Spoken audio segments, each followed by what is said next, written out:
The Nebraska State Fair often brings in national acts that are full of fun and excitement, but rarely do they involve life and death. The Geraldo Troupe is one such act. The Dallas-based group of daredevils has spent the last week thrilling crowds out at the fairgrounds. 30-year-old Didier Geraldo was born to perform. I guess I grew up in it. I'm fifth generation. Everybody in my bloodline's either been on flying trapeze or a high wire artist or some kind of aerial stunt up in the air, always risking their lives. Didier's high-flying 55-year-old father taught him how to walk the tightrope when he was just a kid. I guess it's the thrill of being able to perform and seeing the people happy and clapping and smiling while you perform, and they enjoy it. That's what keeps me going. Yes, he loves the thrill, but Didier's always motivated by the fear of death. Yeah, it always goes through your mind no matter what, because you're always risking your life. It's not for everybody. It's difficult, because it's a lot of stress going through you in your mind and in your body, of always keeping your body conditioned. And 30 feet off the ground in the space wheel, you'd better be conditioned. Sometimes when you float just a little bit too long, you're like, oh, okay, there it is. Okay, so yes, it can be a rush, yes. It's also a bit exhilarating riding with your wife in the globe of death. Oh, it's thrilling every time.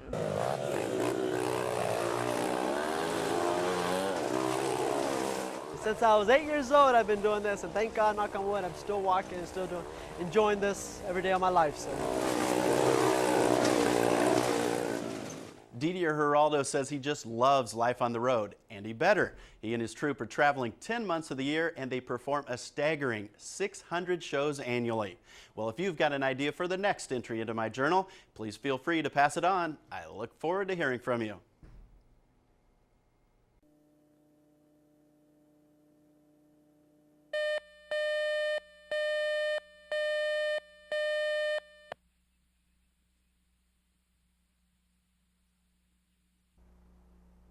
Lincoln police say Michael Dickens was driving this car when he was spotted in the alley behind Hamilton College.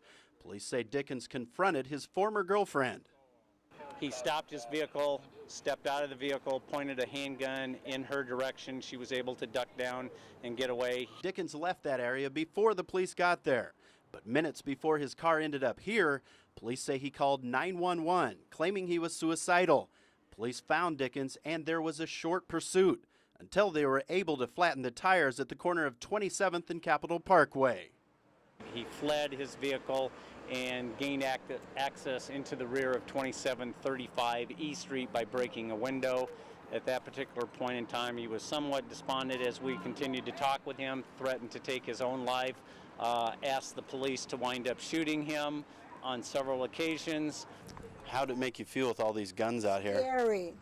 That was very scary, and I don't like to see that again. While police were negotiating with Dickens, schools in the neighborhood locked down and kept their students inside. Everything was closed and I didn't see a soul in the building. It was kind of eerie. Back at 27th and E, there was tension in the air as the SWAT team was activated and they gained access to the house. He was on the stairwell or toward the top of the stairwell, and he was subsequently subdued by members of the SWAT team who did have a physical altercation with him, just taking him into custody. In Lincoln, I'm Lance Schwartz, 1011 This Morning. Subdued.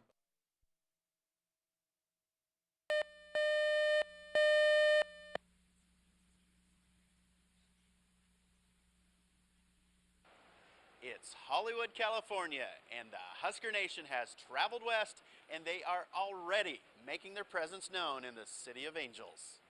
Well, I think Andre Jones' prediction is going to be correct, and we're going to come here and take over California, which we pretty much have. I've seen about 25,000 fans myself. We're wondering what superheroes are thinking about the big matchup tomorrow. Well, Nebraska is definitely going to take it. There's a chance Kevin Costner will be at the game. Groucho Marx, well, he's definitely not going to be at the game. But Stephanie Reiner of Holdridge, you know she'll be at the game. I think we're going to win big time. We're going to restore the order. Tomorrow is the day Los Angeles turns red. In Hollywood, go Big Red! Go Big Red! Woo! One of the main sights to see for the Husker fans is Grauman's Chinese Theater. So is Marilyn Monroe a Husker fan? Corn Husker? You think it'll be a pretty good Nebraska turnout? I think it's going to be huge. We've seen a lot of Nebraska fans here already. We're having a great time down here, but can't wait till tomorrow. Hollywood! Husker fans may see a few stars while they're here in Hollywood, but rest assured, the stars they're really worried about will be on the field tomorrow night. With the Huskers in Hollywood, I'm Lance Schwartz, 1011 News.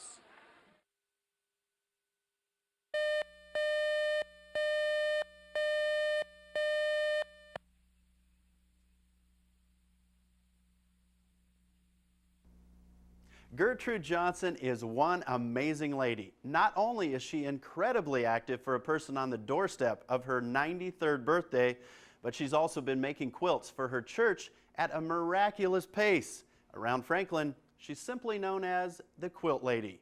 And here's why. Well, I just love to sew. And all of that sewing has produced more than 300 quilts in the past 3 years. I have to pin the backing for the quilt. Gertrude revived her sewing career in 2002 after her husband passed away and she moved to Franklin. My fingers aren't as limber as they used to be. She usually sews 5 hours a day, every day of the week. Even on Sundays. And amazingly, she never grows tired of quilting. Well, it's because I have to have something to do. Now, I usually start right after breakfast. When the energetic 92-year-old's finished with her quilts, she takes them to her hometown church, Grace Lutheran in Franklin. I just feel that when I do this, there's a lot of people that, need something to keep them warm this winter.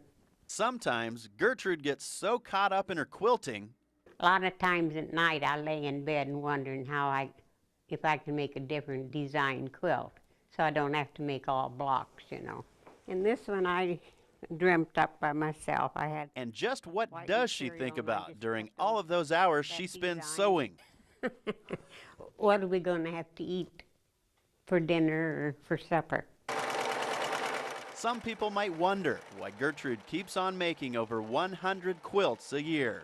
I've just worked hard all my life, I guess, and I just think I have to work to keep it going, I guess. I don't know. Gertrude credits her mother for teaching her the fine art of quilting over 70 years ago. Now that is a gift that has kept on giving. Is there a Gertrude Johnson in your community? If so, let me know. Write or call. I look forward to hearing from you.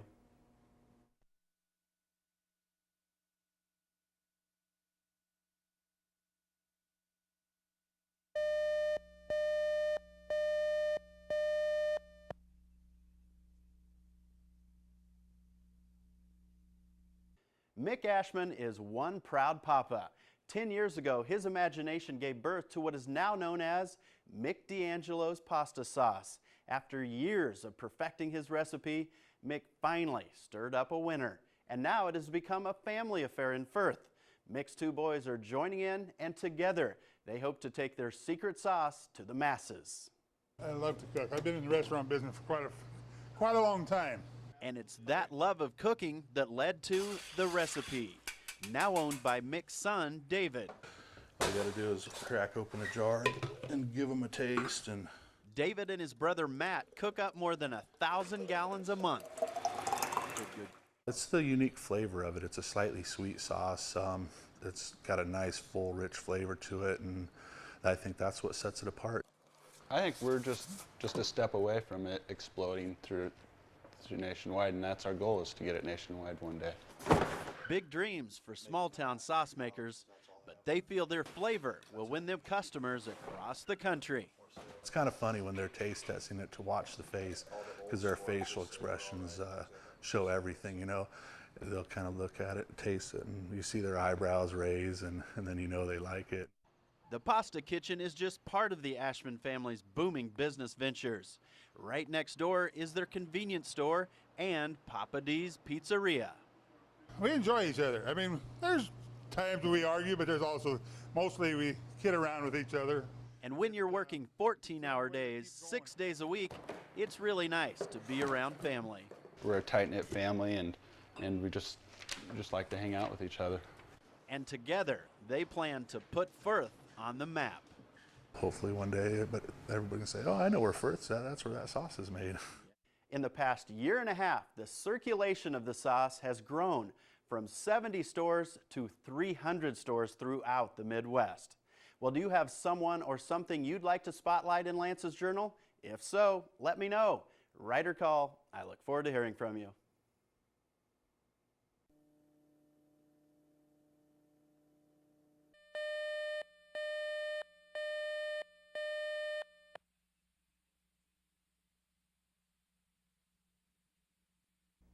For Derek Spitsnoggle, the key word is custom, as in not stock. Ever since the Norris High School grad was playing with Legos, he has been thinking outside of the box. And it's that mindset that has helped mold him into a very talented artist. And Spitsnoggle's canvas of choice is metal. With the power hammer, we can take and make that actually, we can keep this curve and actually make it roll back the other way also. Derek Spitsnoggle is at his best when he's creating. The metal shaping is really where I've got the talent. Derek's infatuation with manipulating metal came just a couple of years ago. Just one day we changed the shock on my buddy's Blazer, and I'm like, man, it's so routine and so minimal, but it just felt right. And so dropped out of college the next day and went out to Wildtech. And from Wyoming, he hooked up with a custom shop in Oklahoma. And it's at that shop where Derek helped shape these custom choppers and learn the craft. Sheet metal come off the gas tank, so it all flows in one piece. To me, custom is the ultimate. I don't know, I've always got to be different. I've always got to have something that either nobody else has or it's just different than everything else. Of course, spoked wheels. Probably the best example of Derek's creativity and innovation is the bike he created for himself. And built the frame and everything from scratch. We've got Ruger 44 mag pistol grips on it. And since you've got pistol grips, you've got to have a trigger throttle. And we've got the old school Springer front end, the white wall tires, made the gas tank from scratch, from just a flat sheet of metal. And many other assorted Spitsnoggle originals that fit well with life in the fast lane. Derek doesn't limit himself to just working with metal at his exotic concept shop. The 25-year-old is also an accomplished upholsterer. And as you might imagine, it isn't just straight cowhide for this guy. He likes to mix in a little alligator, ostrich, and stingray hide. And keep your journal ideas headed my way. Write or call. I look forward to hearing from you.